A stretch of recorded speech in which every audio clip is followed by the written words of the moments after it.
ठरलं तर मग मालिकेच्या 13 नोव्हेंबरच्या भागात अर्जुन पेढे घेऊन आलेला असतो मधुपाहूंची केस तो जिंकला याचा आनंद साजरा करण्यासाठी. तर कल्पना, सायली, विमल तिघेही पेढे घेतात आणि अर्जुनचं अभिनंदन करतात.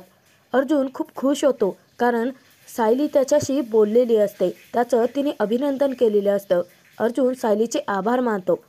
तेव्हा चैतन्य कल्पनाला म्हणतो की मावशी, तू ना आज कोर्टात असायला हवी होतीस.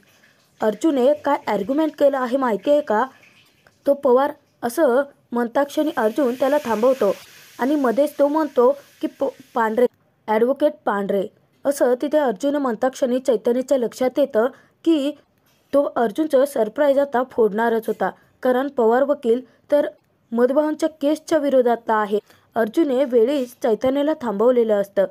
चैतन्य हसू हसू कोर्टात जे काही घडलं होतं ते कल्पनाला सांगत असतो. चैतन्य म्हणतो की तो ॲडव्होकेट पांढरे इतका भांबावला होता ना की सतत ऑब्जेक्शन मिलॉर्ड, ऑब्जेक्शन मिलॉर्ड एवढंच बोलत होता. तेव्हा तिथे सायली सोडली तर बाकीचे चौघेही हसत असतात. तेव्हा कल्पना म्हणते की चैतन्य, अरे हेच तर तू मला सांगूच नको. मला माहिती आहे की अर्जुन कोर्टात आर्ग्युमेंट करण्यासाठी उभा राहिला ना तर भले भले वकील त्याला घाबरतात. चैतन्य मुद्दाम कल्पनाला म्हणतो की मावशी, तू ना आज कोर्टात आली नाही तेही बरंच झालं.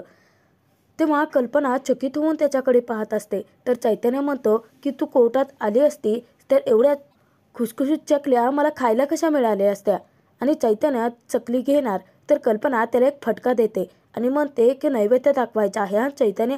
तर सायली चैतन्याला म्हणते की तुम्ही हातपाय तोंड धुवून घ्या, मी देवी आईला नैवेद्य दाखवून झालं ना की तुम्हाला फराळ चाखायला आणूनच देईन.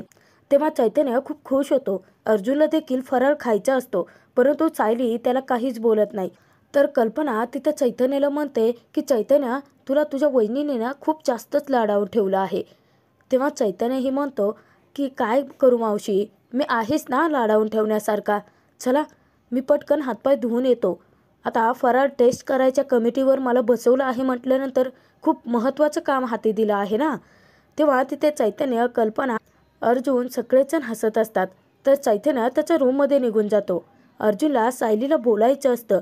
अर्जुन सायलीला बोलण्याचा प्रयत्नही करतो, परंतु सायली त्याच्याकडे दुर्लक्ष करते, त्याला पाहत देखील नाही. कल्पनाचं अर्जुनकडे लक्ष असतं. इतक्यातच तिथे विमल अर्जुनला कॉफीबद्दल विचारते. विमल अर्जुनला सांगते की तुम्ही हातपाय धुवून घ्या, मी तुमच्यासाठी कॉफी आणून देते. खरं तर अर्जुनला सायलीच्या हातची कॉफी हवी असते, परंतु तो सायलीला बोलूच शकत नाही. तर अर्जुन म्हणतो की मी आधी हातपाय धुवून येतो, त्यानंतर कॉफीचं बघूयात आपण. अर्जुन त्याच्या रूमकडे निघालेलाच असतो. इतक्याच तो स्वतःला थांबवतो आणि फोन करून मुद्दाम तो महिपत साक्षीच्या घरी पेढ्यांचा बॉक्स पाठवायला सांगतो. जसं महिपत साक्षीने पेढ्यांचा बॉक्स पाठवून अर्जुनला डिवचलेलं असतं, आता नेमकं अर्जुनही त्यांच्यासोबत तसंच वागतो. तर इकडे महिपत मात्र दारूच्या नशेतच बुडालेला असतो. तेव्हा तिथे साक्षी त्याला म्हणते की अण्णा, ते काही पाणी आहे का, किती पिताय? तेव्हा महिपत तिच्यावरती चिडतो आणि म्हणतो की कपस, तू काय करायचं हे आता तू बापाला शिकवणार आहेस का? हे जे काही घडतं आहे ना ते तुझ्यामुळेच झालं आहे. महिपत सगळे दोष साक्षीलाच लावतो. तेव्हा तिथे साक्षी विचारते की मी काय केलं आहे? तेव्हा चिडलेला महिपत साक्षीला म्हणतो की तूच मध्ये मध्ये चोच मारत होतीस ना की ह्याला मारू नका, त्याला मारू नका, किडनॅप करू नका. आज तुझा हा आगाऊपणाच नडला आहे आपल्याला. असं तिथे महिपत सगळे आरोप साक्षीवरतीच लावतो आणि जे काही घडलं आहे ते फक्त आणि फक्त साक्षीमुळेच घडलंय हे सर्वांच्या समोर सांगतो. तेव्हा नागराजही महिपतला विचारतो की मग कशाला ऐकलं तू साक्षीचं? नव्हतं ना ऐकायचं, तुला जे हवं तेच तू करायचं. तेव्हा प्रिया महिपतलाच सुनावते. ती म्हणते की नाहीतर काय, तुम्ही जर वेळीच ॲक्शन घेतली असतीस ना तर असं तोंड लपवून बसण्याची तुमच्यावर वेळच आली नसती. तेव्हा साक्षी, नागराज धक्क्याने तिच्याकडे पाहत असतात, कारण यापूर्वी असंच आगाऊपणाने बोलून महिपतने तिचं थोबाड फोडलं होतं आणि तरीही प्रिया अजूनही गप्प नाहीये. महिपत तिथे प्रियाला म्हणतो की ए चिमणे, तू काय मला धडे देणार आहेस का आता? ह्या बंदुकीचं ओझं ना तुझ्यापेक्षाही जास्त आहे. हे जर तुझ्या टाळक्यात घातलं ना तर पाणी पण नाही मागायची तू. तेव्हा तिथे महिपत बंदूक काढून प्रियाला घाबरवतो. तर प्रिया तिथे घाबरते आणि म्हणते की तुम्ही हे सगळं मला घाबरवण्यासाठी का करताय? तुम्ही अर्जुनचा राग माझ्यावरती का काढताय? त्या अर्जुनने तुमच्या नाकावर टिचून मधुभाऊंना जेल बाहेर काढला आहे. आता लवकरात लवकर मधुभाऊंना निर्दोष सोडवून त्या साक्षीला आत टाकायला त्या अर्जुनला कितीसा वेळ लागणार आहे, असं प्रियाने म्हणता क्षणी साक्षीची घाबरगुंडी उडते. तेव्हा तिथे महिपत म्हणतो की तिथे ना माझंच चुकलं. त्या म्हाताऱ्यासोबत ते आश्रमसुद्धा चालून टाकायला पाहिजे होतं, म्हणजे काही डोक्याला तापच राहिला नसता. तर तिथे आता नागराज महिपतला सांगतो की तुझं नाही, खरं तर माझंच चुकलं आहे. मी तुझ्यावरती विश्वास ठेवला ना, तेच माझं चुकलं आहे. मला वाटलंच होतं की तू कधी ना कधी असं शेण खाणार ना, की हे सगळं प्रकरण दादापर्यंत पोहोचणारच आहे. तिथे साक्षी, प्रिया, नागराज तिघेही महिपतलाच खडे बोल सुनवत असतात. तर प्रिया तिथे त्या तिघांनाही सांगते की सगळ्यात मोठी चूक तर मीच केली आहे. मी मस्त ऐशोआरामात एखाद्या बिझनेसमॅन सोबत लग्न करून आयुष्य जगले असते, परंतु नाही, कुठे या राक्षसांच्या गुहेत येऊन बसले आहे.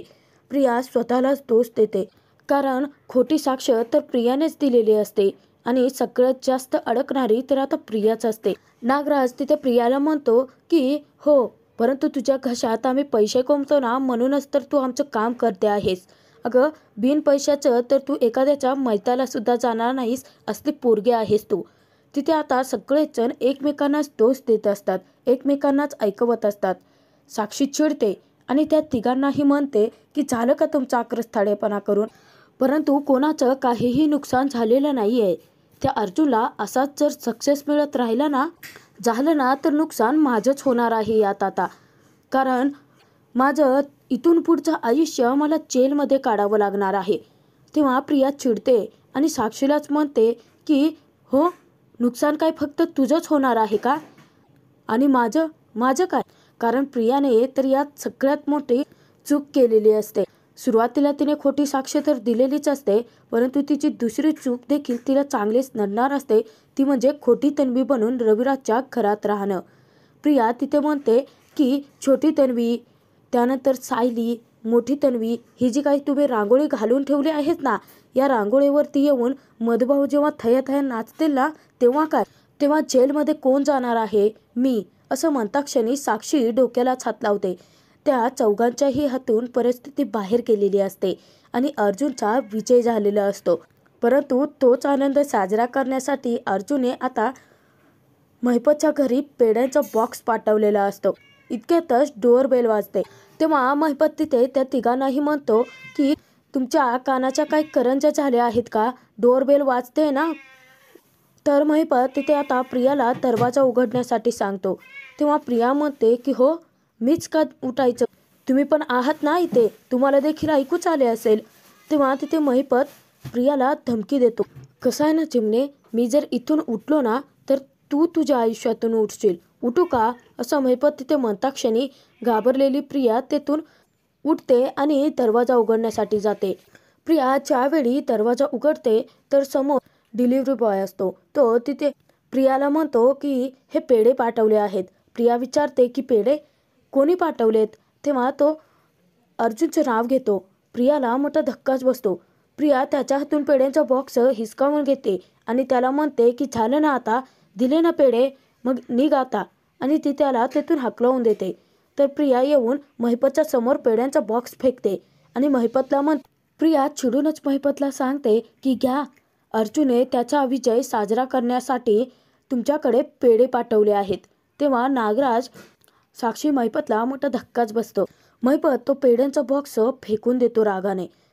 साक्षी, महिपत आता दोघेही चावताळून उठलेले असतात. अर्जुनने पेढ्यांचा बॉक्स त्यांना पाठवून डिवचलेलं असतं. इकडे सुभेदाराच्या घरी सायली स्वतःच्या रूमची साफसफाई करत असते. सायली अर्जुन एकाच रूममध्ये असतात, परंतु दोघेही एकमेकांना काहीच बोलत नाहीत. तेव्हा अर्जुन सायलीला पाहत मनात विचार करतो की मिसेस सायलीची आजची या घरातली शेवटची रात्र आहे, कारण उद्या मधुभाऊ आल्यानंतर त्या मधुभाऊंसोबत कायमच्या आश्रमात निघून जातील. ही गोष्ट माहिती असून देखील मिसेस सायली अगदी मनापासून या घराची साफसफाई करतायत. खरंच या मनाने किती चांगल्या आहेत, युनिक आहेत. अर्जुन मनोमन सायलीचं कौतुकच करत असतो. त्याचनंतर कपाटावरचे चळमट काढण्यासाठी सायली स्टूलवरती चढते, परंतु तो स्टूल खूपच हलत असतो आणि सायलीला तिचं काम करता येत नसतं. तेव्हा सायली पडेल अशी अर्जुनला भीती असते. अर्जुन सायलीकडे पाहतो, परंतु सायली तिचं काम करत राहते, कामामध्ये व्यस्त असते. त्याचनंतर अर्जुन पटकन येतो आणि स्टूल पकडून बसतो. सायली जेव्हा स्टूल हलत नाही आहे हा विचार तिच्या लक्षात येतो, ती पाठीमागे वाकून बघते तर तिथे अर्जुन असतो. अर्जुन हे स्टूल घट्ट पकडून ठेवलेलं असतं आणि सायलीला पडण्यापासून त्याने वेळीच वाचवलेलं असतं. सायली अर्जुनला पाहते आणि विचार करते की एखाद्याची काळजी कशी घ्यावी हे तुमच्याकडून शिकावं. परंतु तुम्ही मधुभाऊंच्या बाबतीत असे का वागलात सर, आणि कशासाठी मी तुम्हाला माफ करायचं. त्याचनंतर सायली स्टूलावरून खालती उतरते. तेव्हा अर्जुन पटकन स्टूल बाजूला ठेवतो. तर सायली तिथे आता बुक सेल्फकडे जाते आणि तेथील धूळ साफ करायला लागते. ती अर्जुनची जी बुक सेल्फ साफ करत असते तेव्हा अर्जुन देखील सायलीला तिच्या कामामध्ये मदत करत असतो. परंतु सायली त्याच्याशी पुन्हा काहीच बोलत नाही. अर्जुन तिथे विचार करतो की मी तुमच्या कामाच्या मध्ये मध्ये करतो आहे म्हणून तरी माझ्यावरती चिडा ना मिसेस सायली, चिडून रागवून तरी माझ्याशी बोला. अर्जुनचाही जीव खूप कासावीस होत असतो सायलीला बोलण्यासाठी. तर सायली तेथून दूर जाते आणि विचार करते की सर, मला देखील तुम्हाला खूप काही बोलायचं आहे. तुमच्याशी बोलण्यासाठी माझाही जीव कासावीस होतोय. परंतु सर, तुमची चूकही पोटात घेता येत नाहीये असं सायली म्हणत असते. अर्जुन ज्यावेळी कापड झटकतो तेव्हा धुळीने सायलीला शिंका येत असतात. अर्जुन पटकन कपाटातून रुमाल बाहेर काढतो आणि सायलीला देतो. सायलीला खूप जोराच्या शिंका येतात. अर्जुन सायलीला पाहत मनात पुन्हा विचार करतो की तुम्ही किती डेलिकेट आहात मिसेस सायली. मला असंच वाटतं की आयुष्यभर मी तुम्हाला असंच प्रोटेक्ट करत राहावं.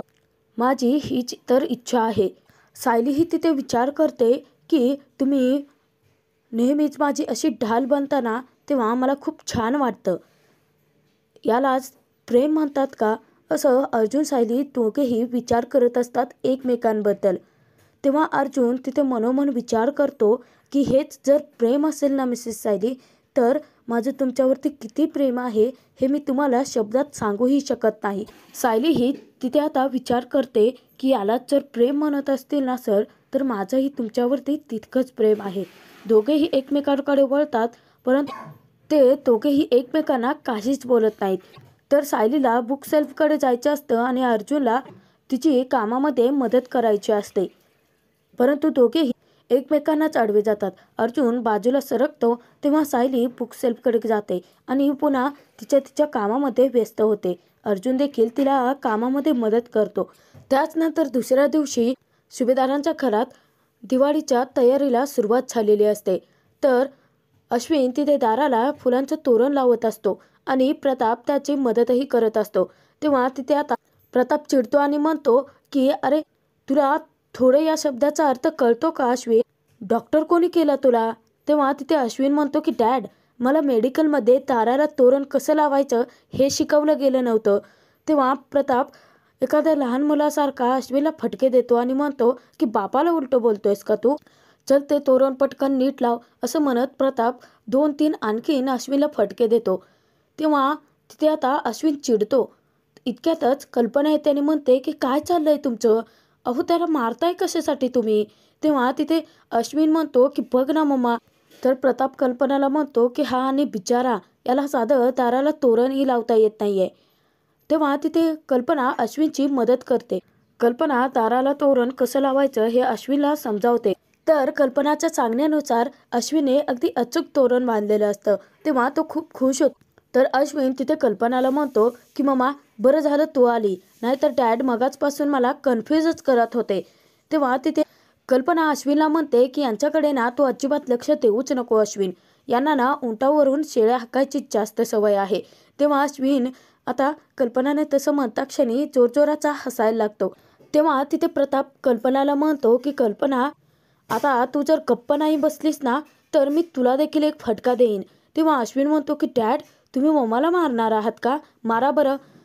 तर तिथे आता प्रताप चिडतो आणि अश्विनलाच पुन्हा एक फटका देतो. तर तिथे आता अश्विन म्हणतो की बघ ना मम्मा, मगाचपासून ते मलाच मारतायत. तर कल्पना अश्विनला तेथून घेऊन जाते. प्रतापला अश्विनने लावलेलं तोरण अजिबात पटलेलंच नसतं. तर इकडे किल्लेदारांच्या घरी प्रतिमाने खूप सुंदर अशी रांगोळी काढलेली असते. प्रतिमा ज्यावेळी रांगोळीमध्ये रंग भरत असते तिथेच रविराज येतात. रविराज ती रांगोळी पाहून अगदी थक्क होतात. तेव्हा प्रतिमा त्यांच्याकडे पाहत असते. तर रविराज प्रतिमाला तिने खूप सुरेख रांगोळी काढली आहे असं इशाऱ्यातच सांगतात. तेव्हा प्रतिमा देखील खूप खुश होते. रविराजांना त्यांची पूर्वीची प्रतिमा तिथे पाहायला मिळालेली असते.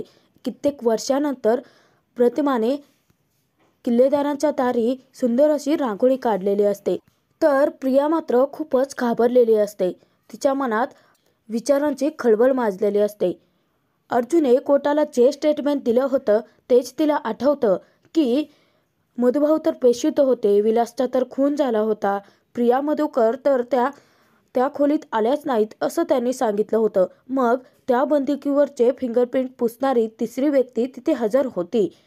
परंतु हे सगळं काम प्रियानेच केलेलं असतं. ते तिला आठवतं की मधुभाऊ बेशुद्ध पडल्यानंतर तिने त्या बंदुकीवरचे फिंगरप्रिंट पूर्णपणे पुसले होते आणि ती बंदूक मधुभाऊंच्या हाती टेकली होती.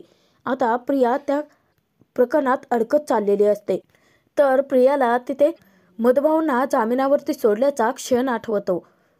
तर प्रियाचे घाबरगुंडी उडालेली असते. कारण ती विचार करते की आता मधुभाऊ जर सुभेदारांच्या घरी गेले आणि त्यांनी जर छोट्या तन्वीचा फोटो पाहिला तर ते एका क्षणात सर्वांच्या समोर सांगून टाकतील की सायलीच ती खरी तन्वी आहे आणि प्रियाची भांडीफोड करतील. इतक्या तिथे आता जोरजोराचे फटाके वाजत असतात. घाबरलेली प्रिया चिडूनच म्हणते की अरे फटाके कसले फोडतायत, इथे माझ्यावरती बॉम्ब फुटला आहे ते बघा आधी. प्रिया विचार करते की अर्जुने मधुभाऊंना सोडवलं आहे. मधुभाऊंना घेऊन ते नक्कीच सुभेदारांच्या घरी जातील आणि मग सगळं सत्य माझं बाहेर येईल की मी खोटी तन्वी बनून राहते. प्रियाची खूप चिडचिड होत असते, खूप संतापलेली असते. विचार करते की मला तर त्या घरात येण्याची बंदीच घातली आहे त्या लोकांनी. मग आता बाहेर जाऊन ते सगळे मी कसं थांबवणार आहे. प्रियाला कळतच नसतं की मधुभाऊंना सुभेदारांच्या घरी जाण्यापासून कसं अडवायचं. परंतु प्रियाच्या मनात असणारी भीती आता खरी ठरणारच नसते. कारण इकडे सुभेदारांच्या घरामध्ये चैतन्याला तिथे आता जिन्यावरती फुलांच्या माळा लावायला सांगितलेल्या असतात. चैतन्य ते करत असताना प्रताप त्याच्यावरती खूप चिडचिड करत असतो. तो तिथे म्हणतो की चैतन्य अरे किती उशीर करताय तुम्ही सगळेच जण. इतक्यातच चैतन्याच्या हातून तो फोटोच बाहेर निघतो आणि त्याचा खिळाही पडलेला असतो. तर चैतन्य तिथे प्रतापला म्हणतो की काका मी 1 मिनिटात खिळा ठोकतो आणि फोटो फ्रेम पुन्हा लावतो. तर तिथे प्रताप चिडूनच म्हणतो की आता त्यासाठी वेळ वाया घालवणार आहेस का. ती फ्रेम राहू देत, ती फ्रेम ना तू स्टोर रूममध्ये नेऊन ठेव थोडा वेळ. नशीब इथे पूर्णाही नाही आहे, नाहीतर ती खूप ओरडले असते चैतन्य तुझ्यावरती. तेव्हा चैतन्य पटकन ती फोटो फ्रेम काढून स्टोर रूममध्ये घेऊन जातो. तर अस्मिता मस्त अशा सेल्फीज घेत बसलेली असते आणि अस्मिताची करायची कामं तिथे अश्विन करत असतो. अश्विन कॉफी घेऊन येतो. तेव्हा अस्मिता म्हणते की बॉम्ब बॉम्ब. अश्विन घाबरतो आणि म्हणतो की कुठे आहे. तर तिथे अस्मिता म्हणते की तसा बॉम्ब नाही आहे रे, अरे सेल्फी काढत असताना कोणी मध्ये आले ना तर त्याला म्हणतात. तेव्हा अश्विन म्हणतो की असं आहे का, मला तर हे माहितीच नव्हतं. परंतु अस्मिताई खरं तर ना मी तुझ्यासाठी कॉफी घेऊन आलो होतो, परंतु आता सेल्फी काढण्यात तू बिझी आहे म्हटल्यानंतर परत घेऊन जातो. तेव्हा अस्मिता अश्विनवरती ओरडते आणि म्हणते की आता त्यात सेल्फीचा आणि कॉफीचा काय संबंध आहे. ती कॉफी आणून ठेव बरं पटकन, आणि तू खास माझ्यासाठी कॉफी आणली आहेस ना तर आपण दोघेही एकत्र सेल्फी घेऊयात. अश्विन अस्मिताची मस्करी करायला लागतो. अश्विन तिथे म्हणतो की काय अस्मिताई तू बरी आहेस ना, तू चक्क माझ्यासोबत सेल्फीज घेणार आहे.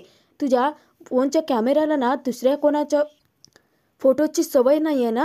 अश्विन अस्मिताला गोड बोलून गंडवतो आणि तिच्यासोबत खूप सारे सेल्फीज घेतो. अस्मिता तिथे अश्विनला सांगते की भाऊबीजीचे फोटो टाकणं कंपल्सरी असतं ना सोशल मीडियावरती, म्हणून तुझ्यासोबत फोटो काढते आहे. तर त्यानंतर अश्विन प्रताप चैतन्य त्याचबरोबर सायली विमल यांना देखील कॉफी घेऊन जातो. चैतन्याला अस्मितावरती खूप हसू येत असतं. अश्विन ज्यावेळी कॉफी घेऊन सायलीकडे जातो तेव्हा विमल त्याला सांगते की दादा तुम्ही विसरलात ना, सायलीताई फक्त चहा पितात, कॉफी नाही. तेव्हा अश्विन तिथे विमलला म्हणतो की कॉफी तुम्ही प्या मग. तर तिथे विमल सांगते की नाही नको. अश्विन विमलला म्हणतो की घाबरायची काहीच गरज नाही आहे, अहो कॉफी मम्मानेच बनवली आहे, मी फक्त सर्व करतोय. तेव्हा सर्वच जण जोरजोराचे हसत असतात. तर विमल कॉफी घेते. अश्विन सायलीजवळ बसतो आणि सायलीला विचारतो की मला एक प्रश्न पडलाय वहिनी, तुमच्या लग्नाला 1.5 वर्ष तरी झालं असेल, परंतु दादाची कॉफी पिण्याची सवय तुला कशी लागलेली नाहीये अजून?